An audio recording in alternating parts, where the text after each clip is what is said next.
te habrá pasado que te invitan y no querés ir o tenés ganas de ir, pero ya no, hemos pasado mucho 7 de junio. Exactamente, cambió todo desde aquellos años donde, no quiero ofender a nadie, pero nosotros íbamos, por ejemplo, a la fiesta que nos prepara la Casa de Gobierno y después se fue distorsionando porque Sí. se fue agrandando, muchos ya entraban y gente que no era periodista, entraban los camarógrafos, entraban todos, se comían todo y nosotros nos quedamos aquí. Sí, pues, La pampa y la vida. con varios gobernadores. Sí, Y sí. ahora siempre hay reticencia, han pasado muchas cosas. Hace 24 horas que ya, bueno, hace más. Lo que pasa es que ha salido una información que ha recorrido el mundo, ha ido a Estados Unidos, donde está imputado en esa documentación que han dado a conocer el ex gobernador Uñac, no con 14 millones como dijo el Guarpe, sino 76 millones de dólares. Algo así como 90.000 millones de pesos. Claro. Algo así como 1.000 casas de 50 metros cuadrados. Qué sé yo. Entonces, eso va erosionando muchas de las cosas. Bueno, para qué acordarnos a nivel nacional de muchos hechos de corrupción, ¿no? Claro, sí. Cristina está próxima a ser condenada ya, definitivamente. Se adelantó, va a ser candidata. Sí, Pero, sí. Y bueno, política. Pero le inyecta una situación complicada al peronismo, ¿no? Sí, totalmente. Pero de todas maneras, insistimos en lo que dijimos ayer, ¿no? Hay un cambio, Dios quiera, de paradigma en San Juan en el tema de la justicia y la incidencia que tenga la política con esta determinación del gobernador de instruir a sus diputados que, bueno, si hay un acto de corrupción, secreto a voces, que ya no es tan secreto a voces, bueno, que investigue. Lo van a investigar a Uñac para que cuente cómo era la relación fundamentalmente con el primo, cuando... No, y una sociedad anónima que está en el Boletín Oficial de la Nación, el día 12 de diciembre de 2023, está publicada en el Boletín Oficial de la Nación, la sociedad en la que está. Lo nombran a Uñac y no nombran el resto, todo se tendrá que saber, porque acá, como decías en algún momento vos, hay un antes y un después en todas estas cosas, ¿no? Exactamente, y es lo que estamos haciendo en Radio Ala y toda esta corporación de medios que tenemos, donde ahora la historia es mejor, y es mejor para nuestra invitada, que ya la vamos a presentar. Un lujo tenerla aquí en Radio Ala, a una mujer como ella, por todo lo que fue, por todo lo que hace, pero... Y por lo que sigue haciendo. Y lo que sigue haciendo, ya lo va a saber la gente, no se quedó en la cama a deprimirse, arrostró, ese es el término, es decir, tiró para adelante a pesar de todo. Entonces, en ese cambio de paradigma, aquí venimos nosotros, que es Radio Ala, fundamentalmente trazando nuevas líneas que debe tener el periodismo que se viene, que, como dicen los chinos, si tenés sed, no te olvides de la fuente. Creo que la fuente está en aquel periodismo fundamentalmente, claro. ¿no? Sí. Hacía vos, que hacía yo en otra oportunidad, hace uno... Y que seguís haciendo. Que seguimos haciendo... más o menos la publicación tuya en internet tiene un valor inconmensurable porque va a todo el mundo y porque además has ido instalando tu misión de seguir haciendo periodismo pensando en la gente más que en vos. Exactamente, igualmente, y además nosotros empezamos cuando Mirta Legrand era niña. No es un dato menos. Claro. Bueno, 3 grados la temperatura, despejado, la máxima de 20. Este día es distinto para nosotros porque es un martes que lo esperábamos hace una semana. Bueno, la lluvia nos cruzó a todos. Bueno, y llegamos hoy a tener la gran chance de compartir con Sandra en este martes que le decía 3 de junio, 8 de la mañana, 11 minutos. Te invito a que la presentes. Bueno, Sandra, ¿qué tal? Buenos días. Hola, buenos días, ¿cómo estás? Bueno, yo la he invitado varias veces, fundamentalmente en Caucete, en la televisión, Sí. Canal 13 de nuestro querido amigo Emilio Mendoza, y fundamentalmente Aquí no hay ningún acto de morbosidad por sobre todas las cosas. Un día que empieza, lo que queremos es desde Radio Ala fundamentalmente y por sobre todas las cosas, es que dejemos de lado la amnesia, la desmemoria. Es decir, si nosotros seguimos desmemorizando hechos trascendentes que ocurrieron y que ocurren en la provincia de San Juan, estamos destinados a chocar con la misma piedra. Nosotros no, quizás, pero los que vienen, los chicos, todo. Entonces hay que saberse la verdad histórica. Y nuestra protagonista hoy es un ser especial, es un ser de luz, una mujer chapó, hay que sacarse el sombrero, no solamente por lo que le pasó, sino por la vida de ella, por lo que está demostrando permanentemente, porque no se cayó, porque no la mataron, digamos que metafóricamente 1000 veces la quisieron matar, no la pudieron matar, pero lamentablemente el destino, la vida, le jugó la peor pasada que le puede pasar a un ser humano, que es algo hasta antinatural, que uno pierda a un hijo, a una hija, y en la forma que la perdió. Sandra, contanos, la tragedia tuya empezó el 7 de julio del 2012. Mataron a mi hija María Cristina Olivares de 164 puñaladas. Su ex esposo, Miguel Palma, con Rosa Videla y Noelia Corbalán. Bueno, tu hija, el nombre de ella, los hijos que tenía. A mí, el nombre de mi hija, María Cristina Olivares, tenía en ese momento, cuando la mataron, el nene tenía mayor 3 años y el más chico 1 año y 6 meses. Ahora en la actualidad uno tiene 16 y el otro tiene 14. No queremos ser truculentos, no queremos volver al espanto. No. Pero ¿cómo sucedieron los hechos fundamentalmente? Ella era una mujer linda, bonita como sí. El padre, ojos celeste. Lo que pasó que bueno, ella llevaba como un mes separada de él. Es decir, nació Benjamín, a los 10 días de haber nacido Benjamín, ella lo pilló en su casa con Rosa Videla y ahí se separó. Y ahí estuvieron yendo y viniendo, diremos. Y se separaron y ella volvía a mi casa, se iba, volvía y así hasta que mi marido le hizo un departamento en el fondo para que no se fuera más. ¿Ustedes le cuestionaron siempre ese Siempre, matrimonio? siempre. Va, marido. Al principio no, porque al principio todo era color de rosa, diremos. Pero ya cuando nació Miguel, que es el más grande, ya se vieron los golpes que le daba. Una vez llegó con 18 mordiscones, que le había sacado los pedazos por todo el cuerpo. Otra vez mi hijo la salvó de que no la ahorcara. Le pegó con un palo, después le pegaron toda la familia. Fue una tortura que pasó mi hija con esa familia. Y esa semana, esos días que usted... Y esa semana hacía como 2 semanas que se la había vuelto a abandonar. Diga que estuvo a 3 cuadras, a 3 casas de mi casa, alquilando, en la madrina de uno de los niños. Y ahí yo la vi y todo, entonces yo un día me acerco y me dice, dice, me ha vuelto a dejar en Miguel. Entonces yo pensé que la había golpeado, porque cada vez que él se iba la golpeaba. Y me dice, no. ¿Qué edad tenía ella en ese 26 momento? años. 26 años. Y me dice, no. Entonces, bueno, le empecé a apoyar, no estaba sin trabajo, porque cuando ella estaba sola, ella arribaba, trabajaba, tenía plata. Cuando él llegaba, todo se opacaba, diremos. Entonces yo le conseguí un trabajo esa semana para cuidar gente acá en el Hospital House. Y ese día viernes me viene y me dice, no voy a ir a trabajar, porque yo le cuidaba a los niños en la noche. Y le digo, bueno, ¿por qué no vas a trabajar? No, porque no sé esto. El día sábado, que fue el día que ella murió, yo la voy a buscar y la señora me dice que sí, que había trabajado y que Miguel había cuidado a los niños. No sé qué la habrá amenazado, qué le habrá dicho, porque ella le tenía miedo a él. Le tenía miedo. ¿No? Le tenía miedo. Entonces cuando se levante, dígale que quiero hablar con ella. Cuando se levantó, ella fue a mi casa y hablamos, y le dije que por qué me había mentido. Y dice, ya le voy a explicar, porque Miguel no sé qué, no sé cuánto.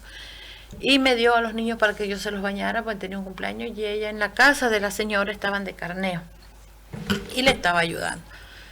Y bueno, y yo le bañé a los niños, se los llevé, y como las 8 de la tarde, porque hacía poquito que una de mis hijas había tenido familia, y salimos a comprar, y miraba así, vi a mis nietos jugando. Digo, qué raro que estén ahí, no me los haya llevado. Cuando, como a las 9 de la noche, llega la señora a mi casa, que la Cristina de las 7 de la tarde que se había ido, y ya eran las 10 de la noche y no venía. Y yo empecé a los gritos. Y mi marido dice, no, que esto, porque, ¿qué pensaba? Que se había ido a estar con él. Y le digo, no, porque ella sabe que tiene su trabajo, si ella a las 9 entraba. Lo que pasa es que la mujer tiene una intuición Sí. que el hombre no No, tiene. y uno conoce a los hijos también. Claro, también. Y mi hija en ese sentido era muy responsable en el trabajo. Y yo le dije, no, le digo, ella algo le ha pasado. Y algo, me dice mi marido, bueno, esperemos un rato más. No, pues salgamos a buscarla. Y empezamos a llamarle. Y no, ya cuando nosotros nos enteramos, mi hija ya estaba fallecida. Ya había muerto, ya la habían matado ya. Y como tipo 11:30 salimos a buscarla. Ahora, ¿cómo es el arquetipo de un monstruo, que es el que era marido? Los reflejos de la cara, era un tipo sociable, ¿cómo era? Sí, sí, un tipo narcisista, diremos. Claro, Muy servicial. un psicópata. Sí, exactamente. Claro. Muy bueno, Sí. muy... que se Tiene hacían... máscaras. Oh, las miles máscaras tenía. ¿Alguna profesión tenía ese un hombre? No, ninguna. ¿De qué trabajaba? En la finca de los padres. En la finca de los padres. Los padres, después del hecho de sangre, que ya vamos Sí. a hablar, ¿lo cubrieron, lo encubrieron, lo Hasta el día de apoyaron? hoy, hasta el día de hoy. Hasta el día de hoy. Ajá. Hasta el día de hoy.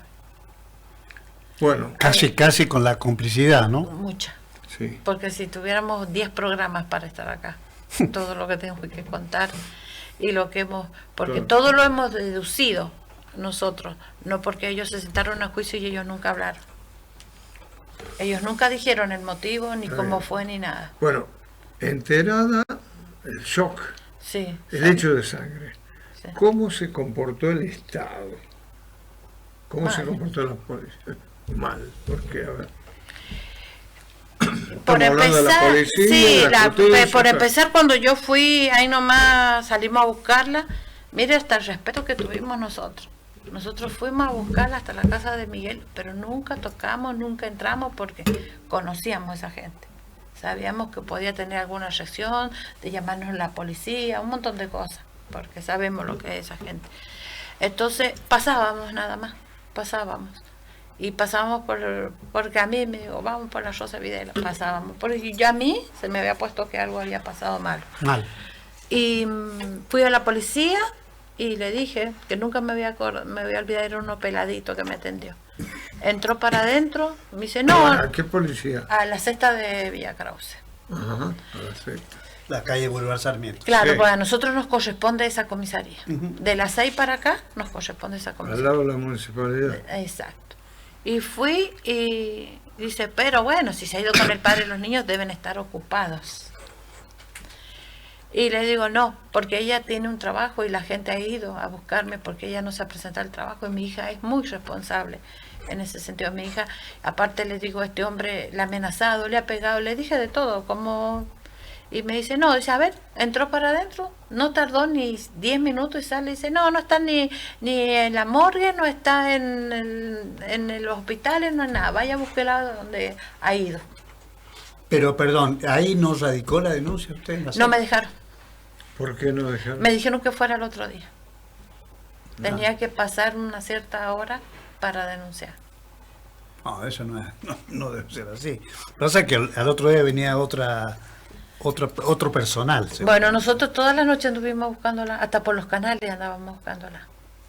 Claro, pero la actitud ahí de policía le hizo perder la capacidad de anticipación. Claro. Es fundamental esos minutos. ¿Eh? Sí, sí, sí.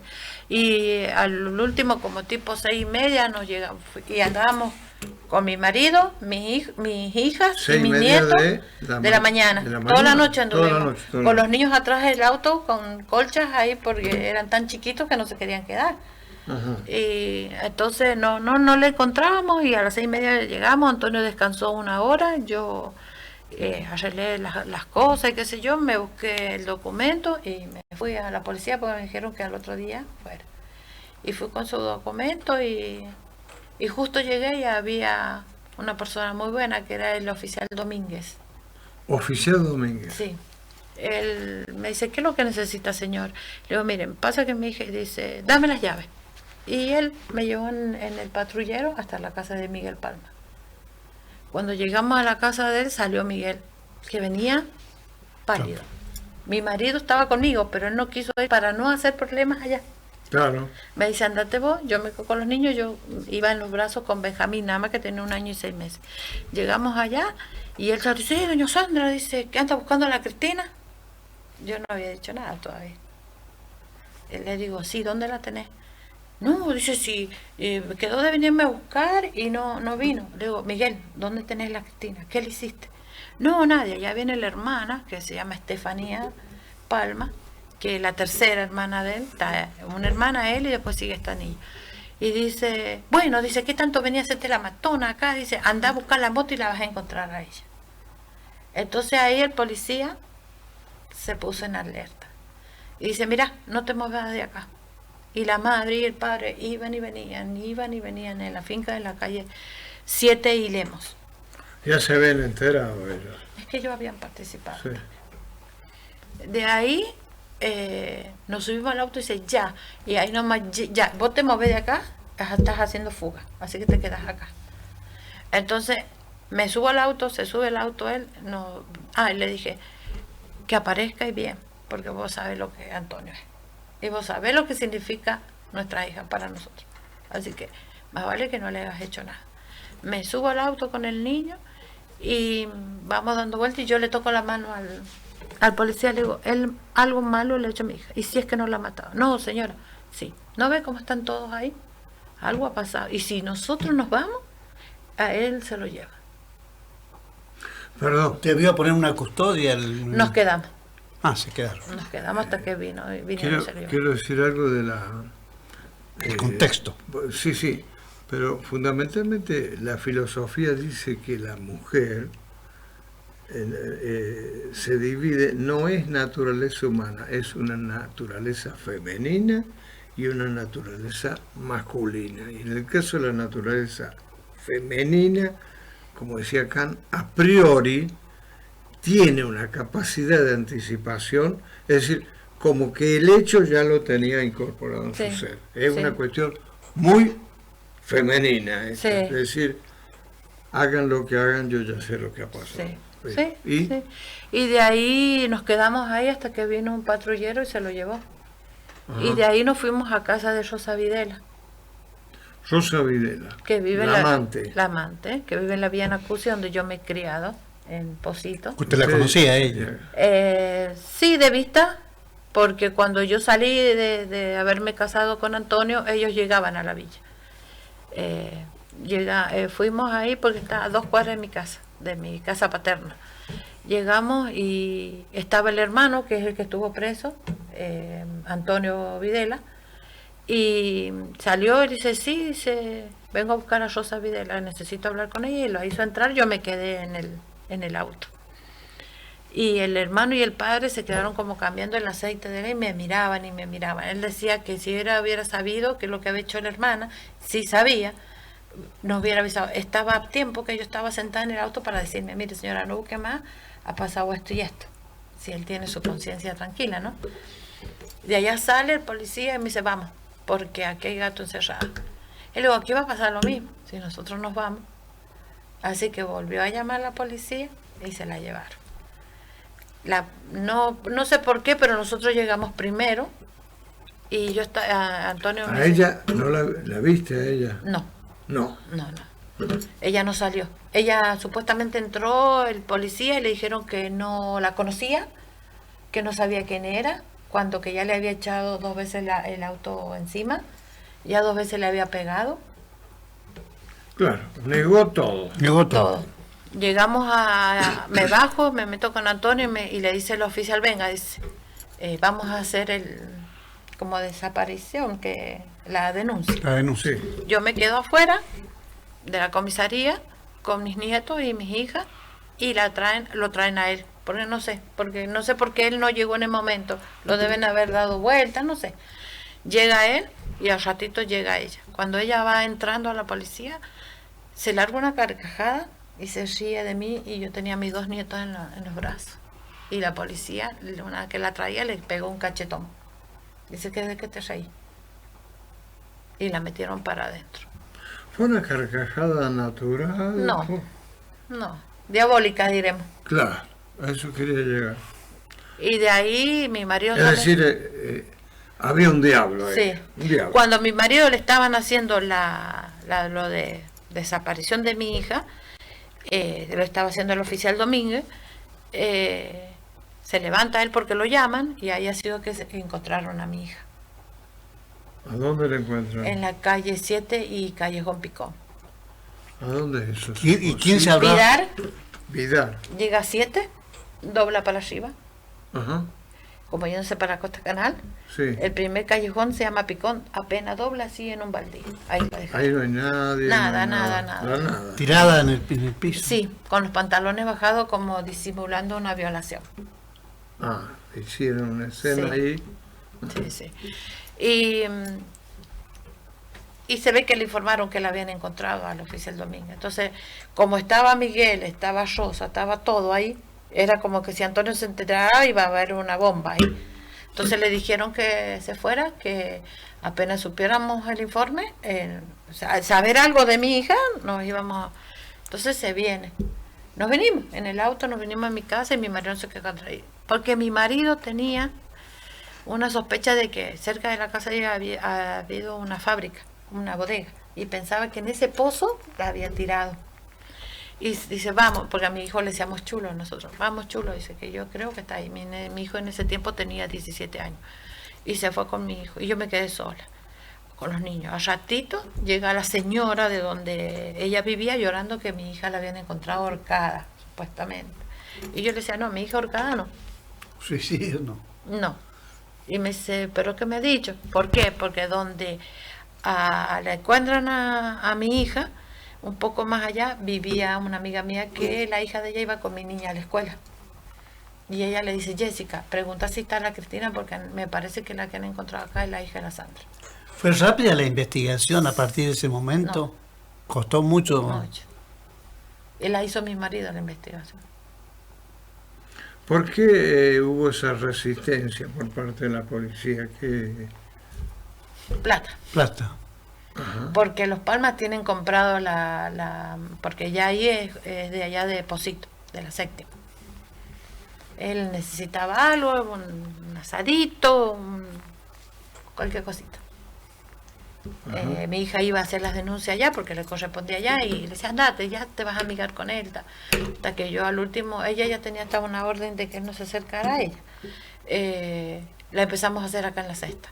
Y ahí sí empezaron. Bueno, si te lastima, tantos años que esto no se asume nunca, se convive con el dolor, te podés abstener de contar el hecho, pero No, si no, te a lastima, mí, ¿cómo no. la mataron? ¿Y quiénes participaron? Porque hubo una tercera. Por lo que nosotros suponemos, Sí, la mataron primero, la mataron, la desgollaron, que fue Rosa Videla.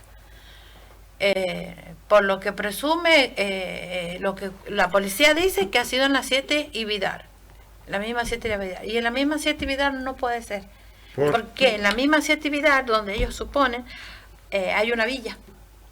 ajá, Y hay un bar ahí, y en ese momento había gente. ajá.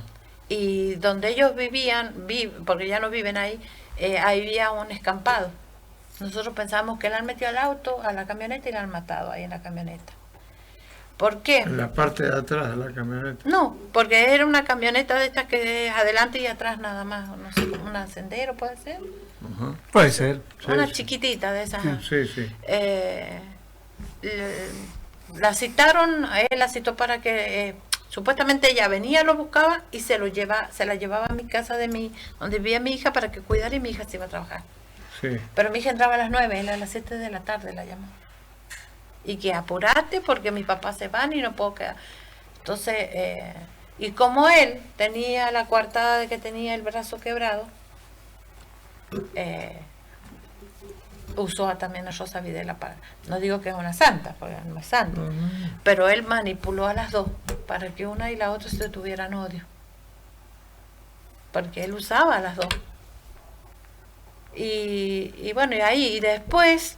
O sea que él inspiró la muerte. Claro, él planeó la muerte, sí. Planeó la muerte. Y la manipulaba a Rosa con odio para que le hiciera eso a mi hija. Exactamente. ¿Y las dos manos ejecutoras o hubo una mano ejecutora? Y ahí no sé. Pero... No fue Rosa Videla. Sí, dicen que sí, que fue ella la que la... Pero a esta altura de los acontecimientos, después de 13 años, ¿por qué tenemos que suponer?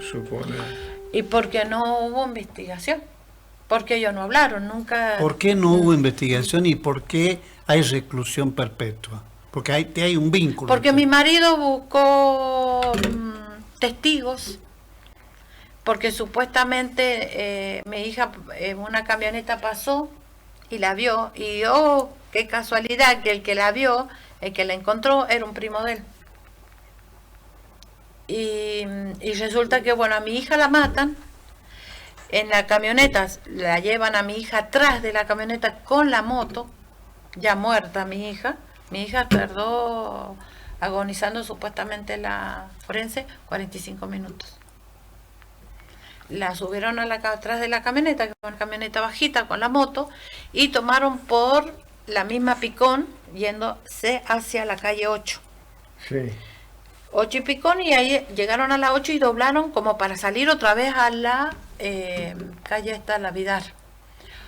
Daniela, no la voy a nombrar, una chica que vive ahí en la 6, en la 7 y Picón, 8 y Picón, iba con su novio a la Villa de Posito. Y cuando pasaron, vieron la camioneta, que iba una chica con los ojos abiertos, y así como drogada, decía ella. Y como que la camioneta se iba parando, y enfrente había una casa rota, que ahí la tenían con colchones, y ellos pensaban que la iban a ir a violar, a hacer algo. Entonces ellos, con esa moto que alumbra tanto ahora las motos, la vieron a ella ahí, y entonces ellos pasaron. Y ahí ha sido cuando se le terminó el gasoil a la camioneta. Y entonces ahí, cuando ha sido que vinieron los familiares de Miguel Palma, y se llevaron el cuerpo de mi hija y a él. Y a ella las dejaron ahí con la moto. Ellas tiran la moto para una finca, y ellas salen a caminar a 2 casas más allá, porque ahí ve que las casas están media distanciadas, y va a la casualidad que va a casa de una amiga mía. Y mi amiga, como vio de 2 chicas así, le dice, ¿pero qué es lo que te ha pasado? Y el marido dice, bueno, dice, como no arranca, te pecho y te llevo a todo. Entonces mi amiga, como es tan celosa, dice, no, vos no vas a ir a ningún lado, vos te vas a quedar acá. Entonces ahí Rosa Videla llama al hermano, a este Antonio, y se la lleva tirando en la camioneta a la casa del hermano, que vive, del esposo de Rosa, de Corbalán, se la lleva a la 9 y Mendoza. Bueno, hay una esfera de complicidad y de miedo. Sí. Toda esa gente que fue cómplice en alguna medida, algunos que podrían haber hecho, tenían miedo. Ahí se la llevan a mi hija. Sí. Y después aparece mi hija, porque en ese momento mi hija nada más que estaba desgollada, nada más. Sí. Y cuando le encuentran a mi hija en ese momento ya tenía toda la cara, porque en la cara tenía 25 puñaladas. Bien, eso, estamos en la morgue. Sí. Hablemos del asesinato. ¿Cuántas puñaladas y quién lo hizo? Rosa la mató y la desgolló. Él la mata. Bueno, Sí. y cuando se la llevan a mi hija en la camioneta, porque en las camionetas de ellos encontraron sangre de mi hija, sí, se la llevan en la camioneta y se la llevan a la finca de ellos. a la finca. Sí. A la finca de ellos. Y ahí en la finca, que nosotros, todo es deducción de nosotros, yo, bueno, iba a traer los planos y me olvidé que mi marido había hecho los planitos, todo. Ahí hacen como un pacto, por eso la familia sigue estando con él. Y entre todos la apuñalan a mi hija. La deducción que nosotros tenemos. El padre, mientras que estaba sucediendo la muerte de mi hijo, estaba a media cuadra de mi casa, viendo a ver si había algún movimiento en mi casa.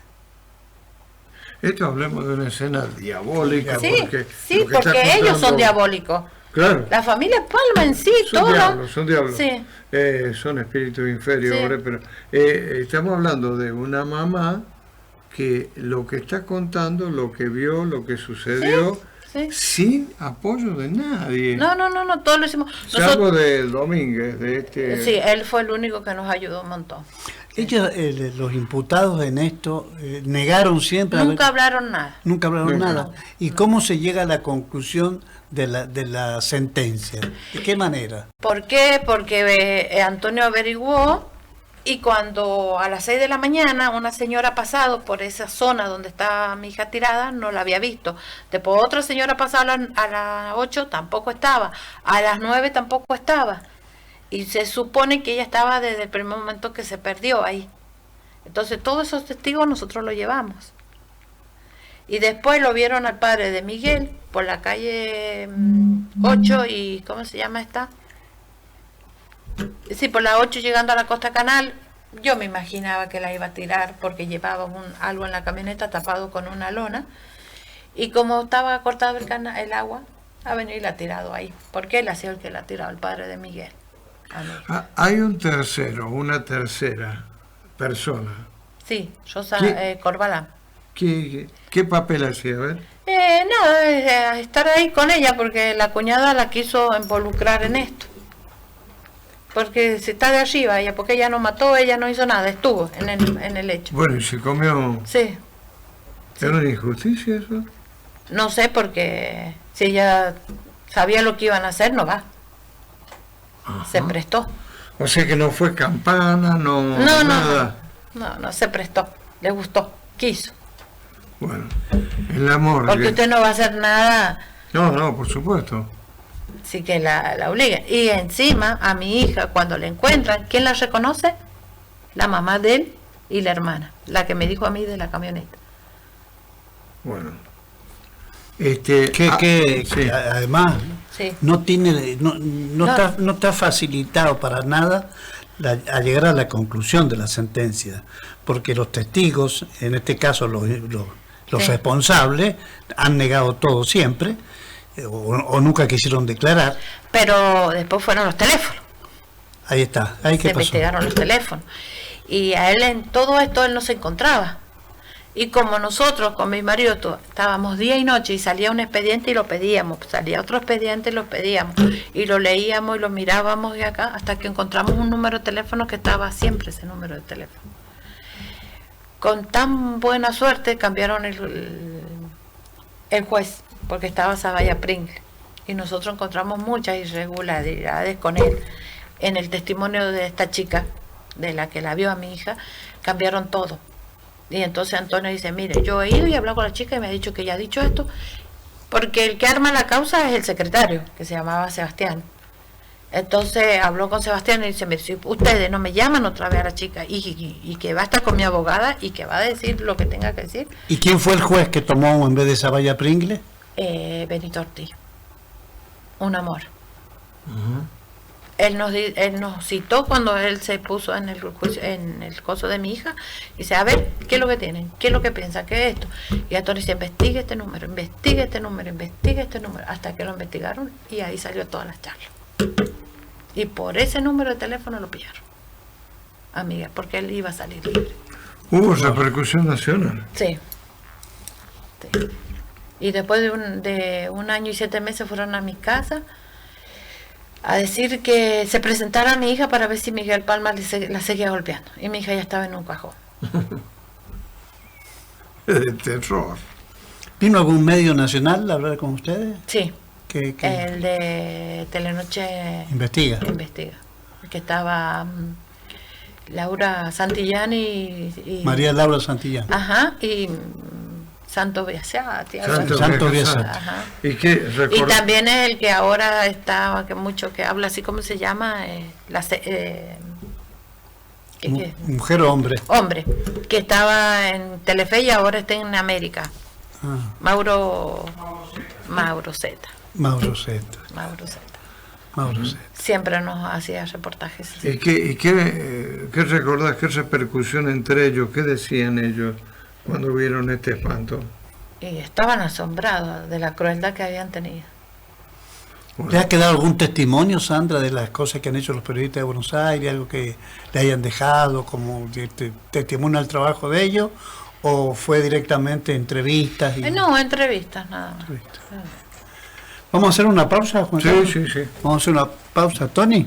Ya venimos con más en la careta política. Esto que estamos analizando ahora tiene que ver con un hecho que sucedió allá por el año 2012. 2012. Y que, bueno, no perdió la vida, la mataron. La mataron y que se hizo todo lo posible para que este hecho Quedará impune. quedara impune, inadvertido.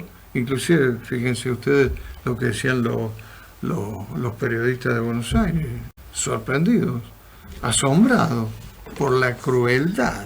Y después vamos a conversar un poquito sobre la repercusión política de esto, que tiene su contexto. Así que hacemos la pausa, Tony, y ya venimos.